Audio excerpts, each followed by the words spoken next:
The end came not with dramatic fanfare, but with a quiet message embedded in routine correspondence, a signal he'd been conditioned to recognize after years of waiting. The mission was complete. Extraction protocols were being activated. Within weeks, he would leave North Korea through the same carefully constructed channels that had brought him in, his cover story concluding with bureaucratic normalcy that belied everything the departure actually meant. The relief he expected to feel never fully materialized. Instead, there was a strange hollowness, a sense of displacement that had nothing to do with geography and everything to do with identity. He had spent 6 years becoming someone else so thoroughly that the prospect of reverting to his original self felt less like homecoming and more like another form of exile. The final weeks were perhaps the most dangerous, requiring him to maintain perfect operational discipline even as the psychological pressure of near completion threatened to make him careless. He continued his routines with meticulous consistency, attended the same meetings, maintained the same relationships, gave no indication that anything had changed. But internally, he was already beginning the process of separation, mentally cataloging observations for final debriefing, reviewing 6 years of accumulated intelligence to ensure nothing critical would be lost in transition. The people he'd worked alongside, the colleagues who'd become something approximating friends within the constraints of mutual surveillance, had no idea these were final interactions. He found himself memorizing faces, voices, small human details that wouldn't matter to intelligence analysis, but mattered to him in ways he couldn't fully articulate. The extraction itself was anticlimactic by design. A scheduled departure through official channels, paperwork processed with the same bureaucratic tedium that characterized all North Korean administration. A train journey back through China that retraced his initial entry in reverse. At the border checkpoint, handing over documents one final time, he felt the weight of what he was carrying, not physical evidence, which would have been impossibly dangerous, but 6 years of observations locked inside his memory, intelligence that had been purchased with sustained psychological toll and moral compromise. The guards examined his papers with routine thoroughness, stamped his exit approval, and waved him through. Just like that, the mission that had consumed years of his life concluded with administrative formality. No chase scenes, no last-minute complications, just the mundane machinery of border control processing another departure. The debriefings began immediately upon return, conducted in the same nondescript government facilities where his training had occurred years earlier. Teams of analysts walked him through everything he'd observed, cross-referencing his intelligence with other sources, evaluating which observations were genuinely novel and which confirmed existing assessments. The value of human intelligence, he learned, often lay not in dramatic revelations, but in the accumulation of contextual detail that gave meaning to other data streams. His observations about internal government dynamics, about the actual implementation of policy versus official proclamations, about the informal systems that kept society functioning, these filled in gaps that satellites and signals intelligence couldn't capture. Whether it had been worth the cost was a question nobody directly addressed, though the intensity of the debriefing suggested his intelligence was considered valuable enough to justify the operational risk and resource investment. But the real assessment couldn't be measured in intelligence reports or operational success metrics. The psychological impact of sustained deep cover work revealed itself gradually, in ways both subtle and profound. He found himself incapable of fully relaxing even in demonstrably secure environments, the habits of constant vigilance too deeply ingrained to simply switch off. Casual conversations felt strange, the absence of subtext and hidden meaning almost disorienting after years, where every interaction carried layers of calculation. He'd been warned about the difficulty of reintegration, but understanding it intellectually and living it were entirely different experiences. The person he'd been before North Korea felt like a stranger, someone naive about human nature and the malleability of identity. The person he'd become during the mission was someone he couldn't fully be in normal society. So he existed somewhere between, belonging fully to neither identity. The moral accounting was perhaps the most difficult aspect of Aftermath. He'd gathered valuable intelligence, contributed to understanding one of the world's most opaque and dangerous regimes, potentially influenced policy decisions that affected millions of lives. But he'd also deceived people who'd shown him genuine kindness, used relationships instrumentally, operated with profound dishonesty in a society where most people were themselves trapped by circumstances beyond their control. The utilitarian calculus that the intelligence value justified the deception was cold comfort when measured against specific human faces and interactions he couldn't forget. Intelligence work, he'd learned, required a willingness to accept moral complexity without the luxury of clear ethical certainty. Some operations were unambiguously righteous, others clearly wrong, but most existed in the vast gray territory between, where competing values and incomplete information made judgment provisional at best. What he'd learned about North Korea defied simple characterization. It was simultaneously everything the outside world believed, a brutal authoritarian system built on surveillance, ideology, and fear, and more complex than external analysis captured. The people weren't simply victims or true believers, but human beings navigating impossible circumstances with pragmatism, resistance, compliance, and adaptation in constantly shifting measures. The regime's power was both absolute and fragile, maintained through sophisticated control mechanisms and sustained economic dysfunction. Understanding it required holding multiple contradictory truths simultaneously, resisting the human tendency towards simplified narratives that made moral judgment easier, but analytical accuracy impossible. Years later, the experience remained difficult to process fully. He'd proven something to himself about capability and endurance, about the human capacity to sustain performance under extreme conditions. But he'd also learned profound limitations, the impossibility of living divided indefinitely, the psychological cost of secrets that could never be fully shared, the way extraordinary experiences could isolate you from ordinary life even after they'd ended. The mission was over, concluded successfully by operational metrics, but its effects continued reverberating through everything that came after. Some thresholds, once crossed, change you permanently. Some masks worn long enough leave impressions that never fully fade. And some knowledge, once gained, becomes a burden carried in solitude, too classified or too complex to ever adequately explain to anyone who wasn't there. The first lesson of living undercover in North Korea was understanding that normalcy itself was a performance. Everyone was acting all the time, playing roles assigned by the state with varying degrees of conviction and terror. The difference was that most people had been rehearsing their parts since childhood, while he had to learn his in real time, under conditions where a single misstep could trigger consequences that escalated with terrifying speed. His cover identity was modest by design, a foreign academic affiliated with a state-approved cultural exchange program, positioned just prominent enough to access interesting circles, but not so elevated as to attract intensive scrutiny. The role required him to be perpetually visible, yet fundamentally forgettable, a balance that became exhausting in ways he hadn't anticipated during training. Daily life operated according to rhythms dictated by surveillance. The apartment assigned to him was certainly monitored, though he never located all the devices and eventually stopped looking. Assuming total observation became simpler than the paranoia of wondering which spaces might be safe. He learned to think in two tracks simultaneously, the innocent surface thoughts that could be spoken aloud and the analytical observations that stayed locked behind his eyes. Breakfast became a performance of casual routine. Conversations with neighbors transformed into carefully calibrated exchanges, where every word carried multiple meanings, where genuine connection was dangerous for everyone involved. The cognitive load was immense, the constant calculation of what this identity would say, how this persona would react, what opinions were permissible, and which would mark him as ideologically suspect. The intelligence gathering itself was maddeningly slow, built from fragments accumulated over months and years. He couldn't take photographs or recordings, couldn't maintain obvious notes or documentation. Everything had to be memorized, organized into mental filing systems that could survive weeks without review. He observed the gaps between propaganda and reality, noting which government offices actually held power versus which existed primarily for show. He documented the informal economy that operated in the shadows of the official one, the networks of barter and favor trading that kept society functioning when the state distribution system failed. He paid attention to who spoke freely and who measured every word, mapping the invisible hierarchies of fear and privilege that structured daily interaction. The communication protocols were necessarily infrequent and maddeningly indirect.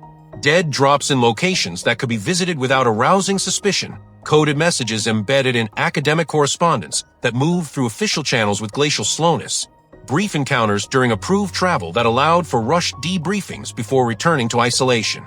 The gaps between contacts stretched into months, periods where he operated completely alone with no confirmation that his intelligence was even reaching its destination. The isolation wasn't just physical but operational. He couldn't know if his work mattered, if the observations he risked everything to gather were actually valuable or merely confirming what was already known.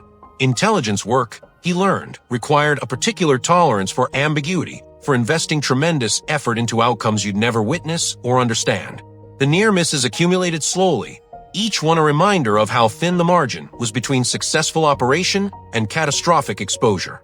A colleague who asked too many questions about his background, requiring careful deflection without seeming evasive. A sudden schedule change that forced him to miss a planned dead drop, leaving him wondering if his handlers thought he'd been compromised or killed. A mandatory political education session where his carefully rehearsed responses apparently contained some subtle incorrectness, earning him a long look from the instructor that might have meant everything or nothing at all. Living under sustained suspicion created a baseline anxiety that never fully receded, a constant low-grade vigilance that became so normalized he sometimes forgot what relaxation felt like. The relationships he developed existed in a strange moral limbo. The people he worked alongside, ate with, occasionally befriended, they were real, their struggles and hopes and fears genuine, even if his presence among them was fundamentally dishonest. He watched families navigate impossible choices, witnessed the quiet dignity of people enduring systematic oppression, observed the complex ways humans preserve humanity, even in dehumanizing systems. Some of these people became inadvertent sources, sharing observations or complaints they would never have voiced if they'd known his true purpose. Others seemed to suspect something was different about him, but chose not to investigate too closely, perhaps recognizing that certain questions were better left unasked. The ethical weight of this duplicity was something training hadn't fully prepared him for, using genuine human connection as an intelligence tool, knowing that his ultimate loyalty could never be to the people who trusted him. The psychological toll manifested in unexpected ways. Not dramatic breakdowns, but gradual erosions of certainty about who he actually was. The cover identity became more natural over time, which was operationally useful, but personally disturbing. He caught himself thinking in character even when alone, adopting opinions and reactions that weren't originally his, blurring the boundary between performance and authentic self. Sleep became unreliable, his mind replaying conversations and analyzing them for mistakes, running through contingency scenarios for exposure, rehearsing cover stories until they felt more real than actual memories. The isolation was profound not because he was physically alone, but because he was fundamentally unknowable, carrying secrets that made genuine intimacy impossible with anyone he encountered. 6 years passed this way, measured not in dramatic incidents, but in the grinding accumulation of small observations, careful performances, and sustained psychological pressure. The mission became less about specific intelligence victories and more about sheer endurance, maintaining operational security over a timeline that tested the limits of human capacity for sustained deception. The North Korea he came to understand was more complex than external analysis suggested. Neither the cartoonish tyranny of propaganda nor the simple victimhood narrative of human rights advocacy, but something more complicated and human. A society shaped by genuine belief, calculated performance, desperate survival, and the mundane accommodations people make with systems too powerful to resist. And through it all, he remained the perpetual outsider, the observer who could never fully explain what he'd witnessed because the truth of living it exceeded what any briefing or report could capture. Before North Korea, there was only routine. A life measured in cubicles and commutes, in the predictable rhythm of American normalcy that never quite satisfied the restlessness beneath. The man who would eventually cross into the Hermit Kingdom wasn't born for espionage. He was sculpted by circumstance, by a particular combination of skills and vulnerabilities that intelligence agencies have learned to recognize with clinical precision. He spoke Korean fluently, a remnant of childhood years spent in Seoul when his father worked overseas. He understood hierarchies, deference, the subtle body language of authoritarian cultures. And perhaps most importantly, he carried that distinctly American hunger for purpose, the sense that life should mean something beyond the 9-to-5 grind that had begun to feel like a slow burial. The approach came quietly, as these things always do. Not in a darkened parking garage or through encrypted messages, but over coffee in a nondescript office building in Northern Virginia. The recruiter was unremarkable by design, middle-aged, soft-spoken, the kind of person you'd forget 5 minutes after meeting. But the questions were precise, probing, designed to map the topography of a man's soul without him realizing he was being surveyed. They talked about Korea, about language retention, about the peculiar psychology of someone who had never quite belonged anywhere. The recruiter didn't sell the opportunity, so much as present it as an inevitable conclusion, a logical extension of who this man had always been. There are certain people, he explained, who can move between worlds. People who can hold multiple realities in their minds simultaneously without fracturing. People who understand that identity is performative, negotiable, a mask worn so long it becomes indistinguishable from a face beneath. The proposal was straightforward in its impossibility. North Korea remained one of the world's most impenetrable intelligence targets, a nation that had weaponized isolation into an art form. Satellite imagery could show buildings and troop movements. Defector testimony could provide snapshots of daily life. But understanding the actual mechanics of the regime, the decision-making processes, the internal power struggles, the genuine capacity for threat, required human intelligence. It required someone who could embed themselves within the system, who could observe and report while maintaining absolute operational security in a surveillance state where paranoia was government policy. The mission timeline would be measured in years, not months. Extraction might not be guaranteed. And the psychological cost of living a sustained lie within a totalitarian society was not something easily quantified or prepared for. He asked the obvious questions about training, about communication protocols, about what happened if everything went wrong. The answers were both reassuring and terrifying in their honesty. Yes, there would be preparation, months of it, covering everything from tradecraft fundamentals to the specific social codes of North Korean society. Yes, there would be support infrastructure, though he would experience long stretches of complete operational isolation. And yes, there were contingencies for exposure, though those contingencies often depended on variables beyond anyone's control. What the recruiter didn't say, what hung unspoken in the air between them, was that this mission would fundamentally alter him. That you cannot inhabit a false identity within an authoritarian nightmare for years and emerge unchanged. That the line between the person you are and the person you pretend to be becomes dangerously thin when survival depends on the performance being flawless. The decision didn't arrive as a single moment of clarity, but as a gradual accumulation of inevitability. He thought about his life as it was, comfortable, safe, increasingly hollow. He thought about the geopolitical stakes, about nuclear programs and humanitarian catastrophes, about whether individual action could matter against forces so vast and impersonal. But mostly, if he was honest with himself, he thought about the challenge of it. The terrible, seductive appeal of testing himself against something genuinely difficult, genuinely consequential. Intelligence work attracts a particular psychological profile. People who need to know secrets, who derive meaning from operating in the shadows, who find conventional existence somehow insufficient. He recognized himself in that description with uncomfortable accuracy. The training began 6 weeks later.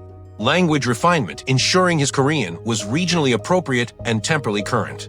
Cultural immersion, learning the specific cadences of North Korean propaganda, the acceptable ways to discuss the leadership, the performative loyalty that had to appear utterly genuine. Surveillance awareness, understanding how to operate under constant observation without appearing to be doing anything worth observing. And perhaps most critically, psychological conditioning, learning to manage fear, isolation, and the cognitive dissonance of living a sustained lie. They taught him to compartmentalize, to create mental boundaries between his operational identity and his actual self, though even the instructors acknowledged this was an imperfect science. Some operatives adapted seamlessly, others fragmented under the pressure. There was no reliable way to predict which he would be until he was already inside. The border crossing happened on a cold morning in early spring. He entered through China, part of a carefully constructed cover story involving academic research and cultural exchange. The actual moment of transition was unremarkable, a checkpoint, documents examined with bureaucratic thoroughness, a nod of approval. But crossing from Chinese territory into North Korea felt like passing through a membrane into a fundamentally different reality. The air seemed heavier somehow, weighted with surveillance and suspicion. The landscape looked simultaneously familiar and alien, Korean, but distinctly other. And walking through that checkpoint, knowing what he carried inside his head, knowing the years of deception that stretched ahead, he felt something settle into place. Not confidence exactly, but acceptance. The decision was made. The threshold was crossed. Whatever came next would be endured, documented, and survived. Or it wouldn't. But there was no going back now, no undoing what had already begun. The mission was no longer theoretical. It was simply his life, reconfigured around secrets and survival in one of the most dangerous places on Earth.